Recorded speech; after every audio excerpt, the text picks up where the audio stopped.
Good morning, and first of all I'd just like to thank you all for joining me on the channel for this video. In front of us we have the Aerosoft DHC-6 Twin Otter.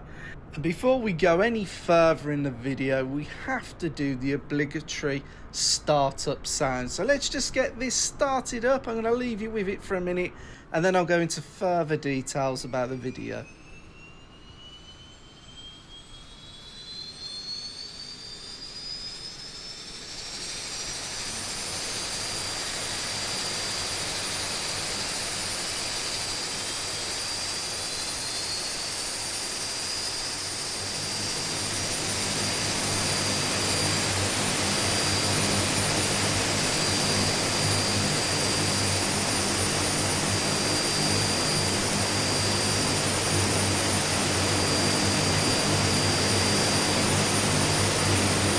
So the Twin Otter has been available for Microsoft Flight Simulator since I think the 19th of February, and it's since that date I've been meaning to make this video. And to be honest, I'm glad I didn't go rushing ahead, because on its initial release there were a few bugs and issues, and it's now on version 1.0.3.0. There's been various things fixed, and one of them is the sound.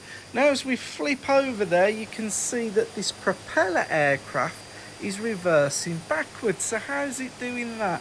Well, yes, although it's got a turboprop engine, it doesn't have jet engines, but it does have a type of reverse thrust where the propeller blade angle can be manoeuvred, tilted slightly forwards, which creates a reversible thrust from the propellers. And this is a short takeoff or landing aircraft, and that is one of the things about the Twin Otter. The Twin Otter is like the Swiss Army knife of the aircraft world.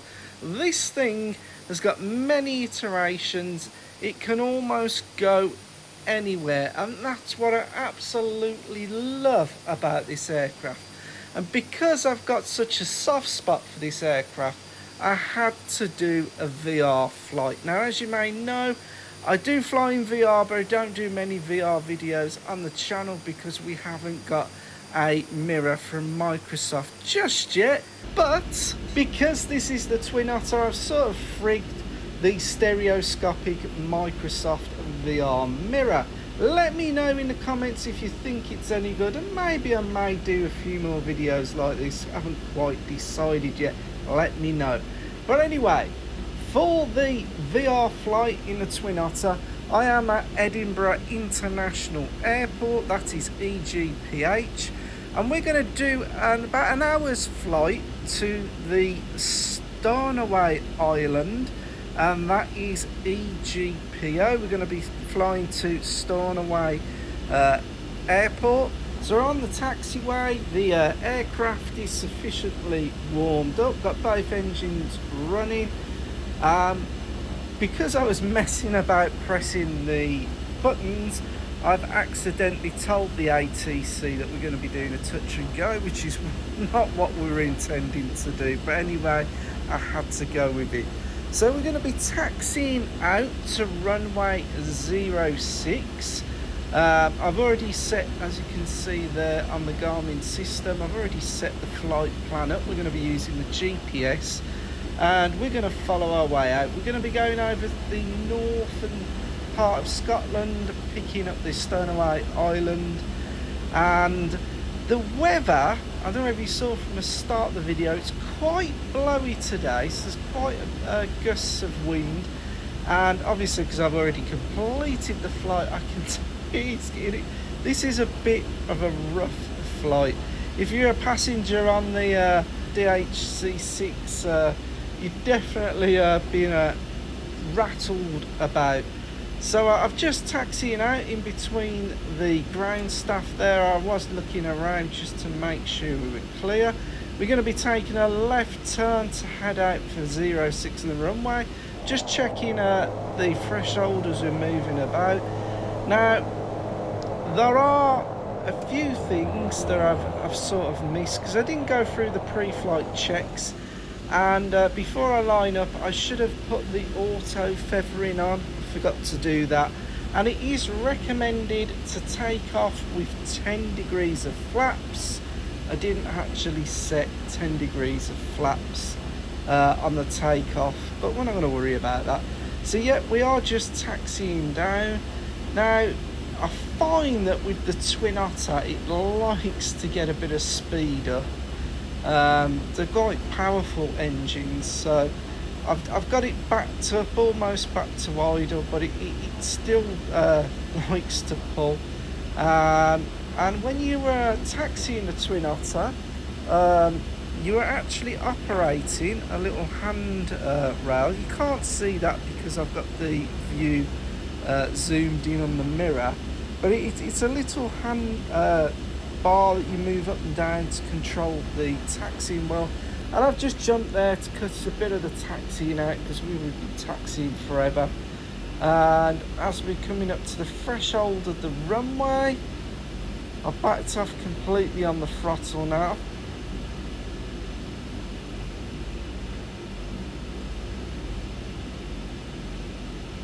We're going to pull up just before the runway marker there, and I'm going to stop. I'm going to check for traffic up and down the runway. We're just going to wait for clearance to go. Yep, so we're clear to the left and right. I'm happy with that. We're just waiting for the clearance. We've been given the go-ahead. So I'm just zooming in now, just so I can pick up our guidance marker when we line up on the runway. Got that sorted out. Once again, auto feather should have been on, 10 degrees of flap should have been set. Just in doing this video, I didn't do any of the pre-flight checks. Really, I should have thought of that. So here we go, we're taxiing now onto the runway threshold. You do need quite a bit of throttle to get the momentum of this aircraft moving, and so just slowing off just a little bit, so I didn't want to get too fast on the turn. We're going to get lined up. I'm going to apply the brakes and the parking brake. And can you see just on the instrument panel in front of us, we've got a warning light there. As I build up the pressure now, we're going to give it, that should go out. There he is, gone out. We're going to let the brakes off, and off we go. We are now starting our takeoff. Now the rotation speed is about around 60 knots on this aircraft, and as I'm going to take off, you can see I'm fighting the wind. I'm actually having to do a bit of a left turn into it, and there we are, we're climbing up now. So we're going to maintain full power while we continue through the climb. The heading on the GPS has got us at the moment flying straight out from the runway. So just having a look over there at the airport as we're taking off. We're just going to be passing 700 feet now, 800, nearly 900 feet. So now that we got to that height, I'm thinking of backing the propellers off to about 80%. Just leaning over just so I can get to the other side. Just getting that to about 79, 80%. And we're going to start our left turn, and that is to pick up our GPS marker line to get us on the right compass heading to head north towards Stornoway Island.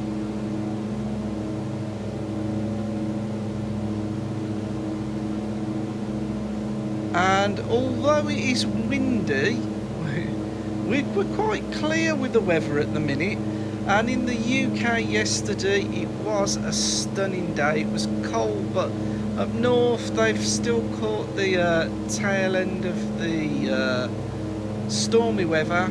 And the further north we go, it's going to get a lot more cloudy and a lot more windy. A bit of buffeting. So I'm just altering my course slightly now.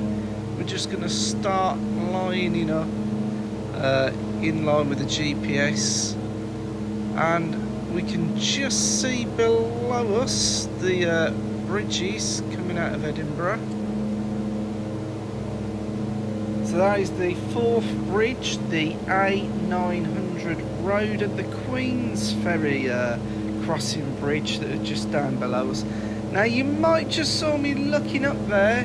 I'm just taking a note of the temperature, the outside temperature of the aircraft, because as we go a little bit further north, the temperature is going to start dropping. So I do, yeah, it's about 0 degrees. So I am going to just turn off the landing lights now. I should be turning off the taxi lights as well, but I'm going to be putting on the pilot heat, and I'm also going to switch the de-icer boots to auto. I'm going to put them on fast de-ice. I'm putting the prop de-ice and the intake anti-ice on. That's because of the air temperature outside dropping quite low.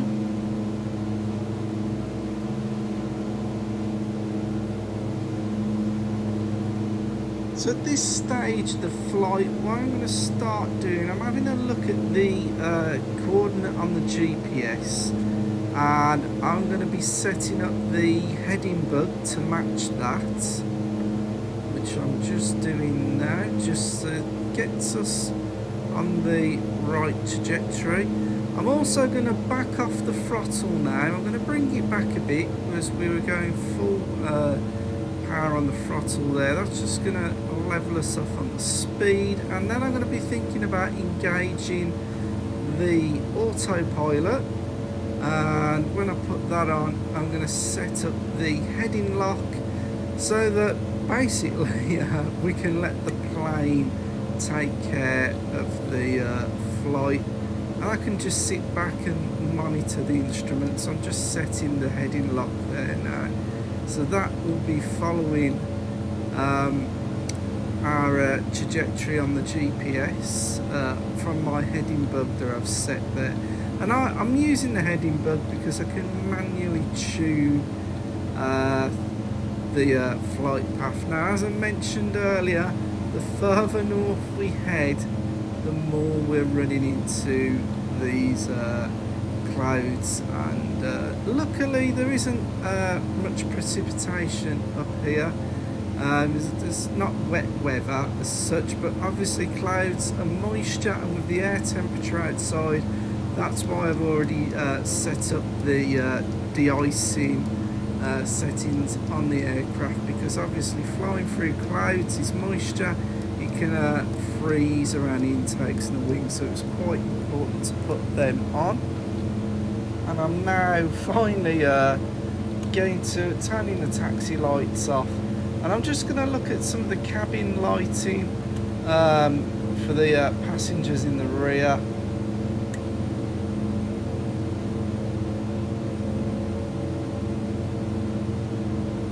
So from this point in the flight, we should just be sitting back, monitoring the instruments and enjoying the view. But as you can see around us, we're beginning to get a little enveloped with the cloud, and this is where things start to get a little scary, and this is where you need your IFR certification to be flying in conditions such as this.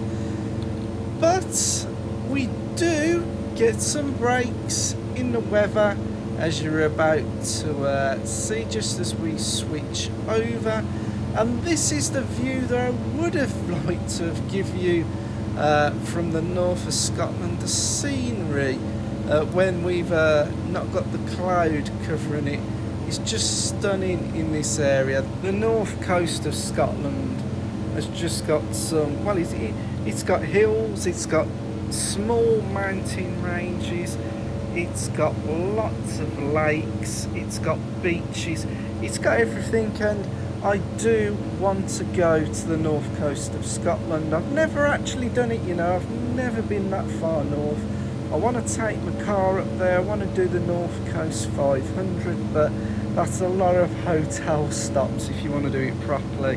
Other than that, it's the van life. You've got to get your van sorted and get up there where you can just sort of park out and camp overnight, but that is a future plan. Maybe I'll bring it to the channel one day. Let's see.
So after that short interlude, we have left the landmass of Scotland and we are now over the North Sea.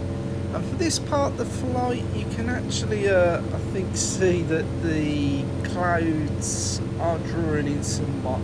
And it does seem like the visibility's dropped a bit.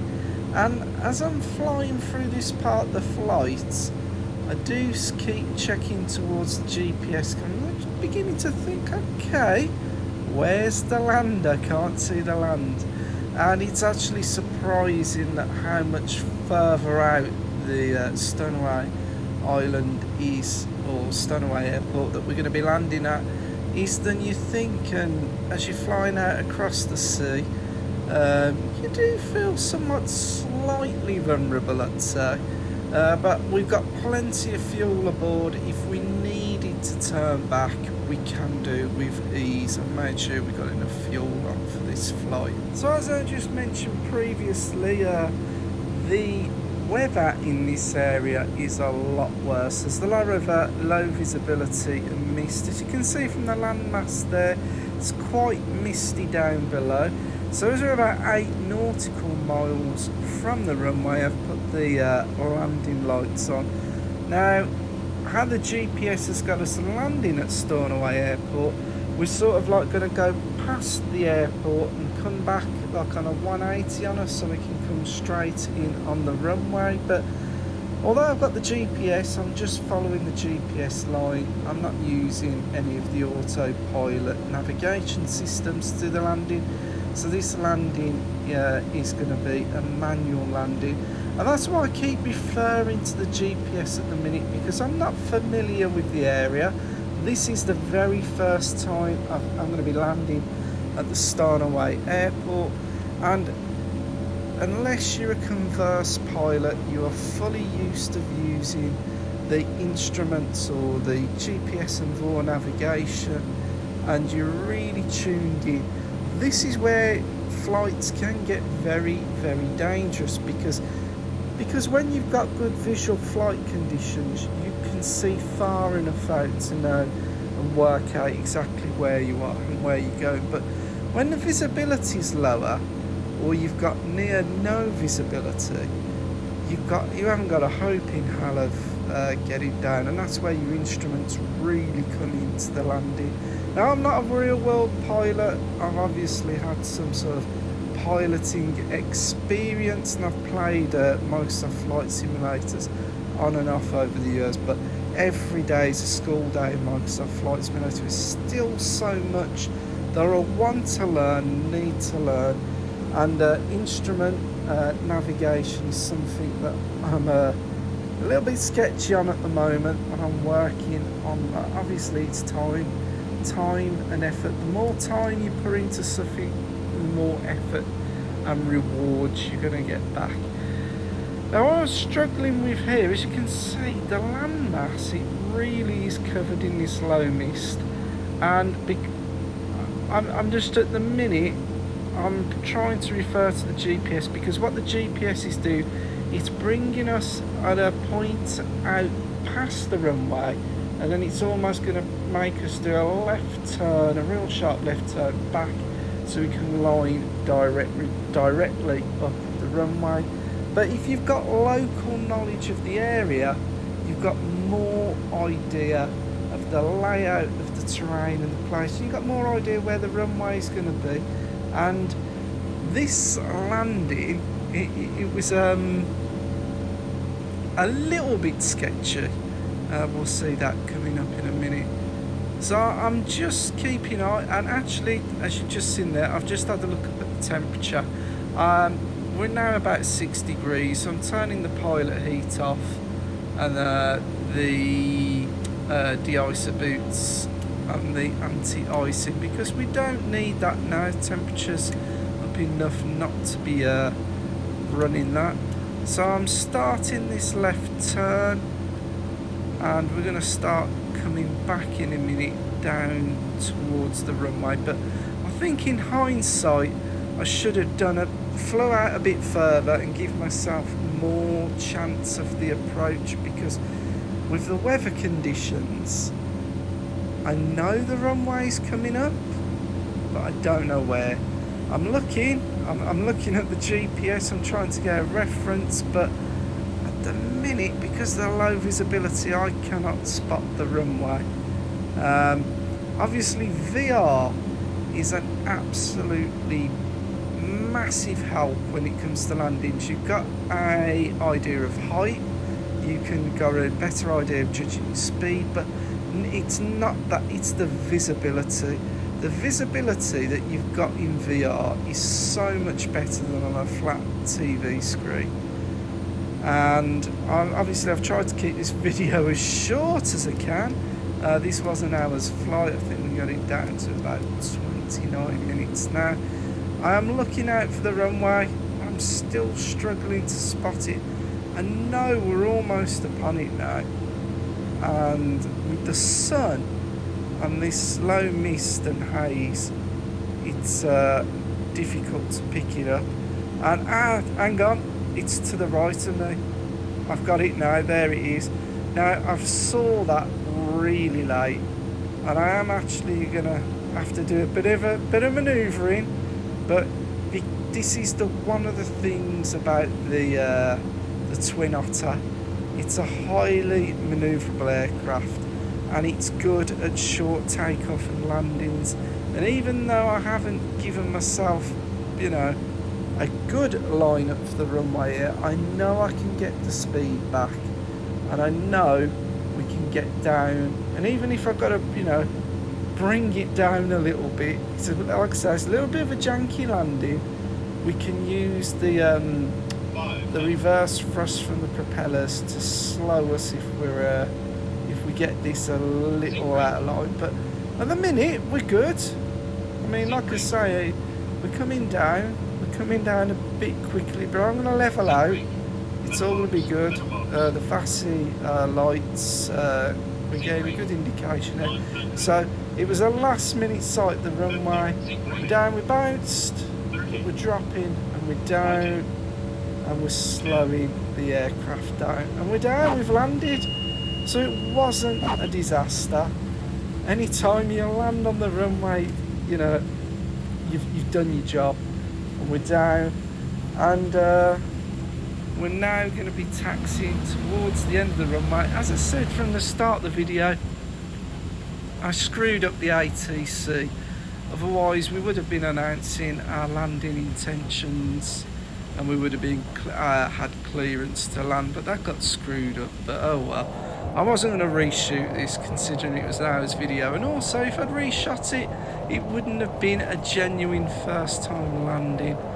So we're taxiing down the runway now, and we're going to be looking for our left turn off the runway, and that's going to take us up towards the tower.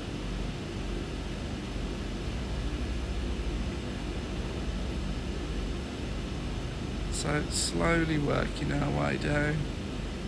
I'm sure we had a maintenance vehicle that was on the runway when we was about to land. I've got that cleared out the way. And as we can see there now, the left turn off the runway is indicated to us. As that marking's there, I guess that was the way to the main terminal, because I didn't actually look up the logistics of this airport. So we are making our left turn. For some reason, we have an airport vehicle blocking way on the taxiway. So what is he doing there? I think he was almost saying, you've done an unannounced landing. My intention was to block you, but I've just drove to the side of it. As you can see, I really take my piloting quite seriously. And we're nearly there now, folks. We're nearly at the end of our journey. Quite a nice little runway and airport here. I like control tower, looks very modern. And I really do love the Twin Otter. I mean, as a civilian aircraft, it's one of my favourite aircraft. It's got all different iterations. I did do a flight some time ago, in the Maldives, and I says when we get the Twin Otter we will be redoing the Maldives boat plane trip, so that'll be a future video coming up on the channel. So now I've got the Twin Otter, I will be doing that. And we're going to be doing a right turn now down this taxiway, and now it doesn't look like there's a big amount of slots for landing. Whether well, I don't even know how many flights it charters from this airport, but I'm going to park the plane in the grey strip just to our left. Well, at this point, I'm going to say, if you've got to this part of the video, thank you very much indeed for watching through. Really appreciate your viewership. And if you come across this video and you're not subscribed, please consider subscribing to the channel. It does give me very much incentive to make more videos, and it does tell YouTube that people are interested in the channel. Trying to get to that 1,000 sub marks so I can start doing live stream videos and we can do full flights. Anyway, I've rambled way too long. Thank you very much for watching this video, and I'll see you back soon in another video to come. Thanks for watching, guys, and as ever, peace out.